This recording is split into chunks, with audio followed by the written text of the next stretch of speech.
Saudara, Sivitas Akademika Universitas Negeri Jakarta menggelar unjuk rasa di kawasan Rawamangun, Jakarta Timur.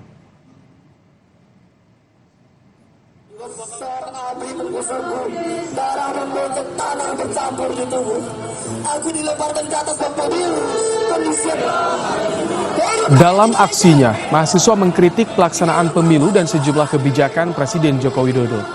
Dalam aksi bertajuk Rawamangun memanggil, Rawamangun melawan, Rawamangun bergerak. Peserta aksi juga menyoroti kenaikan harga beras yang harusnya bisa ditangani pemerintah. Oke, apakah teman-teman yang di trotoar boleh merapat ke jalan?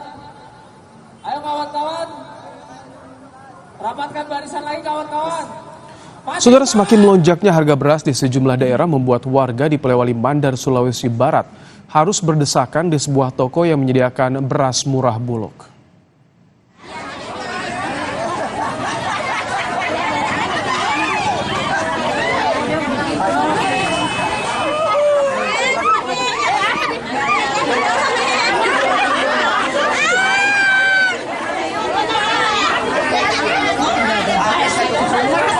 Warga berebut masuk ke dalam toko yang menjual beras murah karena saling dorong dan berdesakan. Antre yang didominasi ibu-ibu ini terjepit hingga nyaris terjatuh. Warga ini khawatir tak kebagian beras program stabilisasi pasokan dan harga pangan seharga Rp54.000 per 5 kilogram.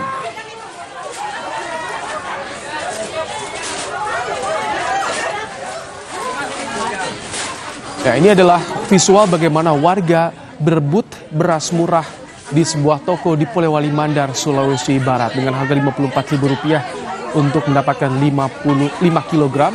Warga rela berdesak-desakan memburu beras murah yang disediakan.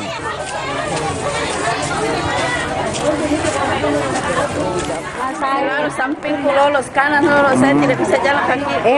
Jadi Apa orang tua di depan semoga bisa turun kasih beras yang lain itu biar tidak pergi ke ini antri lagi. Jadi memang tadi sakit buat terjepit ya?